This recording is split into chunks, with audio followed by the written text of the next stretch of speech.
বাবা, তুমি আরেকটা গল্প শুনতে চেয়েছিলে না? ছোট ছোট একবার কি জানি একবার দেখছিল।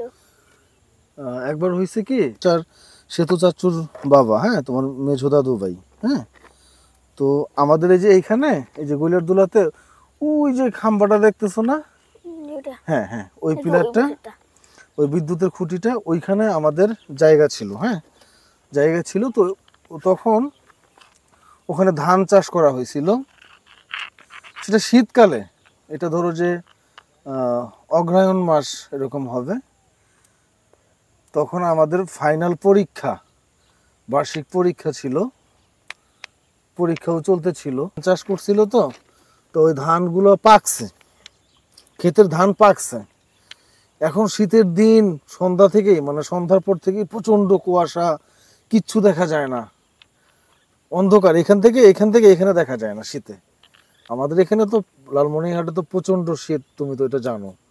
তখন এরকম এত কুয়াশা, কিন্তু মোটামুটি আমাদের জমিনের ধানগুলো পাকছে, তারপর আশেপাশের যে যে জায়গাগুলো আছে এই ধানগুলোও কিন্তু পাকছে।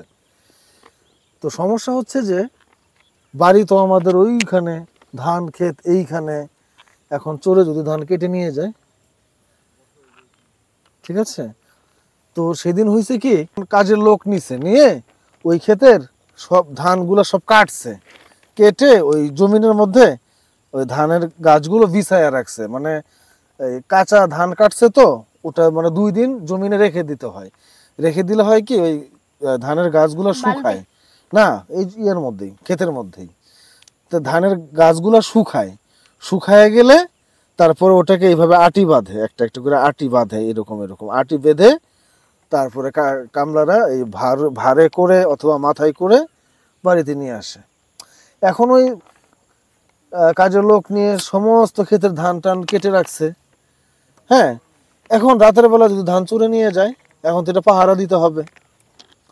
তো এখন পাহারা কে দিবে? পাহারা এখন আমার মেজো চাচু, তোমার শ্বেত চাচুর বাবা, হ্যাঁ, এই মেজো চাচু আর হচ্ছে আমি আর তোমার বড় মামা মিলে কি করলাম, বাড়িতে এরকম একটা ধাড়ি ছিল, ধাড়ি, ঠিক আছে, যেটার মধ্যে ধান টান লাড়তো, শুকাইতে দিত, মরিচ ধান গম শুকাইতে দিত, সেই ধাড়ি, তারপরে বাঁশের খুঁটি, হ্যাঁ, এগুলা নিয়ে বিকালবেলা ওই ক্ষেতের ওইখানে যায়া চারদিকে 4টা খুঁটি গেড়ে ধাড়ি এইভাবে এইভাবে ভাঁজ করে সেট করে দিয়ে, তারপরে নিচে করছি তোমার এই খের আছে না, ধানের খড় বিছাইয়া দিয়া, তার উপরে কাঁথা, তার উপরে চাদর রেডিমেডি করে রাত্রে আসার সময় আমরা কি করছি, হেরিকেন নিয়ে আসছি, টর্চ লাইট, হেরিকেন, লাঠি, এগুলো নিয়ে, তারপর বই খাতা কলম।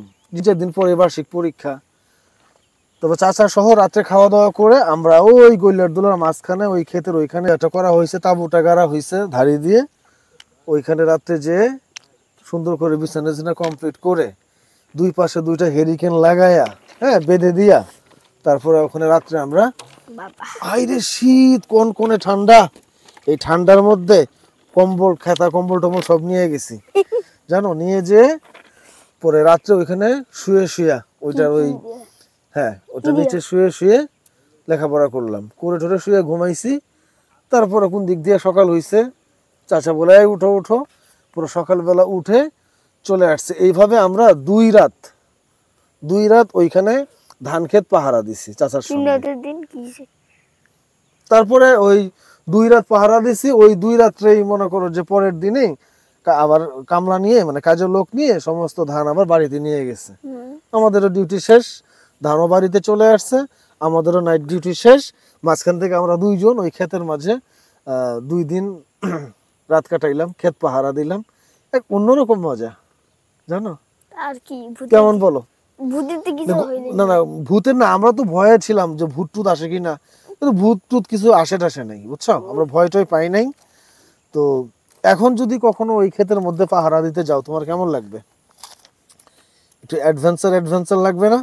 হ্যাঁ, আমার একটু বড় তাঁবু আছে, বুঝছো, বাসায়, ওইটা আমি নিয়ে আসবো এরপরে আসলে। নিয়ে এসে আমাদের বাগানে রাত্রে লাগাবো, তাবু লাগায়া হেরিকেন লাগায়া তুমি আমি। হেরিকেন কই বাবা? হেরিকেন আছে বাড়িতে, পুরনো হেরিকেন, না হলে নতুন একটা কিনবো। হেরিকেন এই যুগের বাবা। কিনে লাগায়া আমরা রাত্রে একদিন তাঁবুর নিচে থাকবো, কেমন হবে? থাকবা? ঠিক আছে। এই হচ্ছে আমাদের আরেকটা শুনো। ক্ষেত পাহারা দেওয়ার গল্প। বাবা চলো, ওই যে সূর্য ডুবে যাচ্ছে, চলো এখন যাওয়া যাক। হ্যাঁ, আজকের মতো এখানেই শেষ করি। ওকে, ওঠো। বাড়িতে বন্ধুরা ভালো থাকবেন সবাই। আসসালামু আলাইকুম। এখন বাড়ির দেখা দিকে হবে যাই। আবার নতুন কোনো গল্প নিয়ে।